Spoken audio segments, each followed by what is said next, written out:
اور حامی نہ بھری ہوتی تو شاید بلاول یہ بات پریس کانفرنس میں نہ کہتے. بلاول نے کہہ دیا ہے، اس کا مطلب یہ ہے کہ مولانا نے خاموشی بھی اختیار کی تو اس کا مطلب یہ ہے کہ انہوں نے حامی بھر بھی لی ہے. لیکن کیا اب یہ کل ہو جائے گا؟ آج تو نہیں ہو سکا. یعنی آج کی بڑی خبر تو یہ ہے کہ آج نہیں ہو سکی آئینی ترمیم پیش. سینٹ کا اجلاس ابھی 12:30 بجے جو ہونا تھا اب وہ ہوگا اور اس کو پھر کل تک کے لیے ایڈجرن کر دیا جائے گا. اس میں سے یہی کچھ ہوگا. لیکن آج کا ڈیڈ لاک آج کے ڈیڈ لاک پر ہی ختم ہوا ہے. آج کا ڈیڈ لاک آج کے ڈیڈ لاک کی صورت میں ہی برقرار ہے. باوجود اس کے میں یہ کہہ رہا ہوں کہ عمران خان مولانا نے کہہ دیا ہے کہ کوئی بڑا اختلاف نہیں رہا. یعنی بڑا نہیں رہا، یا تو وہ کہتے کہ تمام اختلافات ختم ہو چکے ہیں، یا تو مولانا یہ کہتے ہیں. انہوں نے کہا کہ کوئی بڑا اختلاف نہیں رہا. اس کا مطلب ہے چھوٹے چھوٹے اختلافات تو موجود ہیں. دوسرا انہوں نے کہا، جب ان سے سوال کیا گیا اور یہ سب سے امپورٹنٹ کوسچن تھا، مولانا فضل الرحمان نے کہا، ان سے پوچھا گیا کہ کیا آپ نے جو کارکنوں کو یہ ممبرز کو اٹھانے کا جو تحفظات کا آپ نے اظہار کیا تھا اور کہا تھا کہ ہمارے یہ لوگ اٹھائے جا رہے ہیں، کیا آپ کے یہ تحفظات دور ہو چکے ہیں؟ تو مولانا نے کہا کہ نہیں، بالکل دور نہیں ہوئے، یہ تحفظات برقرار ہیں. تو اب سوال یہ پیدا ہوتا ہے کہ مولانا فضل الرحمان اپنے ان تحفظات کے ہوتے ہوئے بھی کیسے اس کو ووٹ کرنے کے لیے جا رہے ہیں؟ کیونکہ پرسوں انہوں نے غصے میں کہا تھا اگر میرے تحفظات دور نہ ہوئے، اگر یہ پکڑ دھکڑ کا سلسلہ بند نہ ہوا، اگر یہ لوگوں کو اٹھانے اور خریدنے کا سلسلہ بند نہ ہوا تو میں وہی کروں گا پھر جو دوسرا راستہ ہوتا ہے، اور پھر بدماشی ہوگی تو بدماشی کروں گا. لیکن حیرت کی بات یہ ہے کہ مولانا فضل الرحمان کے تحفظات بھی دور نہیں ہوئے اور وہ ووٹ کرنے پر آمادہ بھی دکھائی دیتے ہیں. وہ آئینی ترمیم کے حق میں بھی جاتے ہوئے دکھائی دیتے ہیں. کیوں؟ پہلے انہیں یہ شرط جو انہوں نے خود رکھی تھی، کسی اور نے نہیں، انہوں نے رکھی تھی کہ پہلے میرے تحفظات دور کیے جائیں پھر میں ووٹ کروں گا. ابھی تحفظات دور نہیں ہوئے اور یہ خود مولانا کہہ رہے ہیں، پھر بھی ووٹ کرنے کے لیے جا رہے ہیں. میں حیران ہوں مولانا یہ کیوں کر رہے ہیں. مولانا نے ایک شرط اور رکھی تھی. انہوں نے کہا تھا کہ کمیٹیوں میں سیر حاصل بحث ہونی چاہیے، جلد بازی نہ کریں، کوئی ضروری نہیں ہے 25 سے پہلے ہو. مولانا نے کہا تھا کہ جلد بازی نہیں ہونی چاہیے، اس پر کمیٹیوں میں اسی طرح گفتگو ہونی چاہیے جیسے 18ویں آئینی ترمیم پر ہوئی تھی. کمیٹیوں کے پاس جائے، پارلیمان میں بحث ہو اور تفصیلی گفتگو ہونے کے بعد اس کو پیش کیا جائے، کوئی جلد بازی نہ کی جائے. اس شرط کے پورا ہوئے بغیر بھی مولانا مان گئے ہیں ووٹ کرنے کے لیے. ایک شرط مولانا نے اور رکھی تھی. انہوں نے کہا تھا کہ وکلاء تنظیموں کو شامل کیا جائے. کل انہوں نے کہا تھا وکلاء تنظیموں کی رائے لی جائے. انہوں نے کہا تھا کہ یہ جو خصوصی کمیٹی بنائی گئی پارلیمان کے، اس کا دائرہ کار وسیع کیا جائے، اس میں شامل کیا جائے وکلاء تنظیموں کو. پاکستان بار کاؤنسل، سپریم کورٹ بار ایسوسی ایشن، ان دو کا نام مولانا نے خود لیا تھا اور کہا تھا اگر ان کو پارلیمنٹ کی خصوصی کمیٹی میں شامل نہیں کیا جا سکتا تو ان کی آراء کو کسی اور طرح سے کمیٹی میں شامل کر کے زیر بحث لایا جائے. مولانا کی یہ بات بھی نہیں مانی گئی، پھر بھی مولانا ووٹ کرنے کے لیے جا رہے ہیں. تو میں حیران ہوں کہ مولانا ایسا کیوں کر رہے ہیں.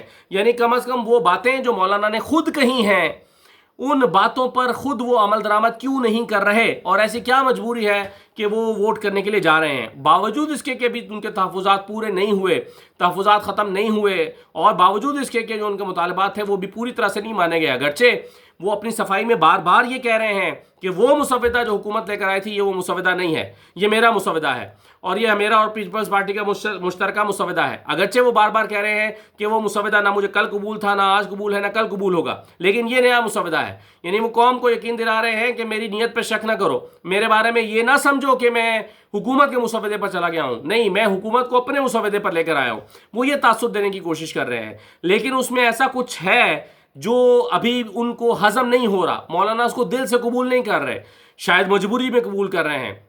مولانا فضل الرحمان وہ دو باتیں وہ وہی ہیں شاید جتنا ابھی تک ہمیں اس مسودے کے بارے میں پتا ہے کہ 3 ججز سے کے پینل سے چیف جسٹس کا انتخاب. کیونکہ مولانا کی ابتدائی شرط یہ تھی کہ میں اس پر راضی ہوں، یہ کیا جا سکتا ہے، لیکن اس چیف جسٹس کے لیے نہیں، آئندہ چیف جسٹس کے لیے نہیں، بلکہ ان کے بعد جو آنے والے چیف جسٹس ہیں ان کے لیے کیا جائے.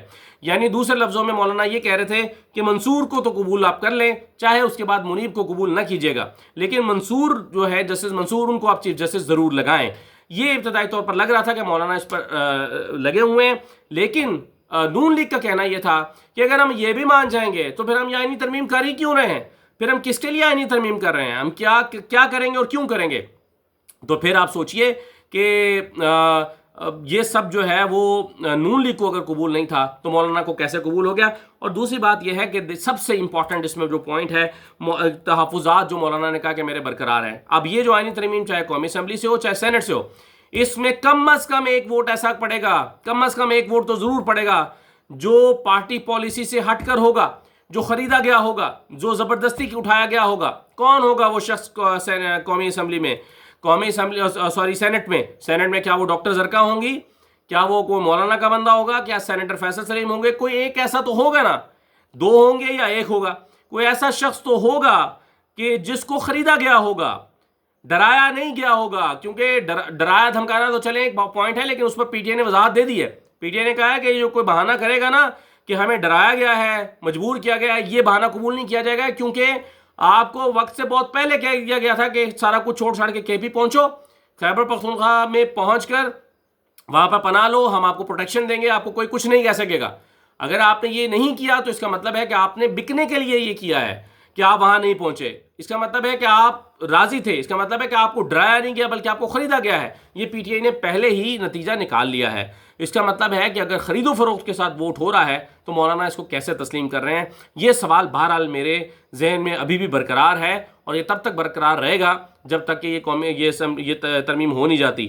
اگر مولانا کل ووٹ کرنے جا رہے ہیں اور ان چیزوں پر وہ کمپرومائز کر رہے ہیں تو کیوں کر رہے ہیں؟ یہ اہم سوال ہے. اب دیکھیے زین قریشی اپنے والد کی واضح ہدایات کے باوجود، ان کے والد کی واضح انسٹرکشنز تھیں، اگر زین قریشی، میں اگر کا لفظ استعمال کر رہا ہوں کیونکہ اگر ان کے ووٹ کو استعمال نہ کیا گیا، ضرورت نہ پڑی مولانا کی موجودگی میں، اور کچھ اور 4 لوگوں کو کر دیا گیا، اگر کچھ اور 4 لوگوں کا ووٹ لے لیا گیا جو پہلے ہی آزاد ہیں، اورنگزیب کھچی اور یہ جو ظہور قریشی وغیرہ ہیں، اگر ان کے ووٹ استعمال ہو گئے، این ممکن ہے زین قریشی آ کر بعد میں کہیں کہ نہیں جی میرا نام تو غلط چلتا ہے، میں رہا ہے، میں تو تھا ہی نہیں. یہ ممکن ہے کہہ سکتے ہیں، لیکن سوال تو بہرحال پیدا ہوتا ہے کہ ابھی تک ان کا اپنی خاندان کے ساتھ رابطہ کیوں نہیں ہو پا رہا؟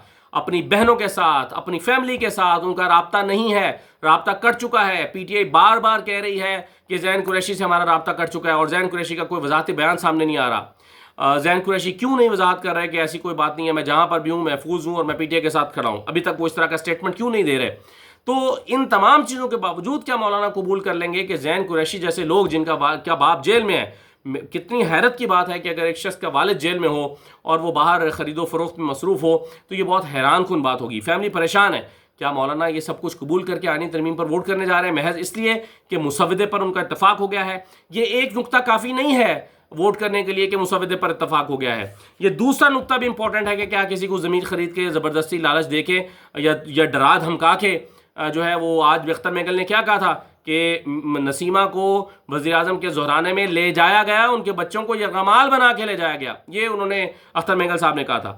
اگرچہ سیکیورٹی ذرائع سے اس کی بعد میں تردید آئی، لیکن اس کے باوجود انہوں نے یہ دعویٰ تو کیا ہے. کیا مولانا کی تسلی ہو گئی ہے؟ اگر تو مولانا کی تسلی ہے سیکیورٹی ذرائع سے آنے والی خبروں پر تو پھر وہ یہ نہ کہتے کہ میرے تحفظات ابھی بھی اپنی جگہ پر برقرار ہیں. اس سوال کا جواب بہرحال مولانا کو دینا پڑے گا کہ انہوں نے اپنی کہی ہوئی باتوں کا انکار کیوں کیا. نمبر 1، انہوں نے اپنے تحفظات کے ہوتے ہوئے ووٹ کیوں کیا؟ نمبر 2، انہوں نے کہا تھا کمیٹیوں میں جائے اور سیر حاصل گفتگو ہو، کیوں نہ کیا؟ انہوں نے کہا تھا کہ مسودہ پبلک ہونا چاہیے، عوام کے پاس آنا چاہیے، اس پر لوگوں کو پتہ ہونا چاہیے کیا ہونے جا رہا ہے. ابھی اس لمحے تک مسودہ کیوں چھپا کے رکھا گیا ہے اور مولانا نے اس کو پبلک کیوں نہیں کیا؟